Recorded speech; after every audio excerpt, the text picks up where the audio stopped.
దక్షిణాదిలో అత్యధిక రెమ్యునరేషన్ తీసుకుంటున్న హీరోయిన్లలో కీర్తి సురేష్ ఒకరు.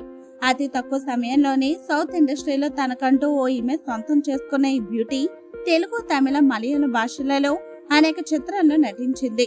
తెలుగులో మహానటి సినిమాతో ఉత్తమ నటిగా జాతీయ అవార్డు అందుకుంది కీర్తి. అందం, టాలెంట్ ఎంతగా ఉన్నా ఈ బ్యూటీకి ఇప్పుడు అవకాశాలు రావడం లేదు. ప్రస్తుతం కీర్తి బాలీవుడ్ పై ఫోకస్ పెట్టింది. అక్కడ వరుస సినిమాలు చేస్తూ బిజీగా ఉంటుంది. ప్రస్తుతం వరుణ్ సందేశ్ సరసన ఓ ప్రాజెక్ట్ చేస్తున్న కీర్తి అప్పుడే మరో ఆఫర్ అందుకుందని టాక్ వినిపిస్తుంది. దీనిపై అధికారిక ప్రకటన రావాల్సి ఉంది. ఇదిలా ఉంటే ప్రస్తుతం 17.7 మిలియన్ ఫాలోవర్స్ ఉన్నారు. సినీ పరిశ్రమల అత్యంత డిమాండ్ ఉన్న హీరోయిన్లలో కీర్తి ఒకరు. బాలీవుడ్ మూవీ నిర్మాత సురేష్ కుమార్, నటి మేనక దంపతుల చిన్న కుమార్తె కీర్తి సురేష్ బాలనటిగా సినీ ప్రయాణం మొదలుపెట్టింది. 2013లో మలయాళంలో తెరకెక్కించిన హారర్ కామెడీ గీతాంజలి చిత్రంలో కథానాయికగా నటించింది.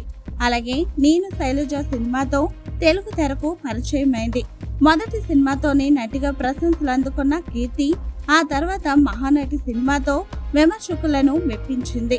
ఆ తర్వాత దక్షిణాదిలోనూ అన్ని భాషలలో వరుస ఆఫర్స్ అందుకుంటూ అగ్ర కథానాయికగా నిలిచింది. ఇప్పటి వరకు కీర్తి నికర విలువ సుమారు 41 కోట్ల రూపాయలని సమాచారం. నెలకు దాదాపు 35 లక్షల రూపాయలు సంపాదిస్తుంది. సంవత్సరానికి 4 కోట్ల రూపాయలు. సినిమాలు మాత్రమే కాకుండా ప్రకటనలు, టెలివిజన్ కార్యక్రమాలతో రాబడుతుంది.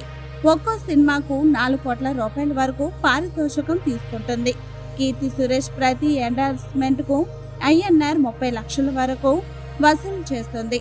ఇన్స్టాలో ప్రతి స్పాన్సర్ చేసిన పోస్ట్ కు 25 లక్షల రూపాయలు తీసుకుంటుందట.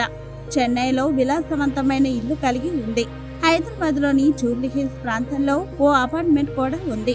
కీర్తి వద్ద 60 లక్షల విలువైన వోల్వో S90, INR 1,38 లక్షల రూపాయలు విలువైన BMW 7 సిరీస్ 730LD, INR 81 లక్షల రూపాయల ధర కలిగిన మెర్సిడెస్ బెంజ్ AMG GLC 43, ఒక టొయోటా ఇన్నోవా కలిగి ఉంది.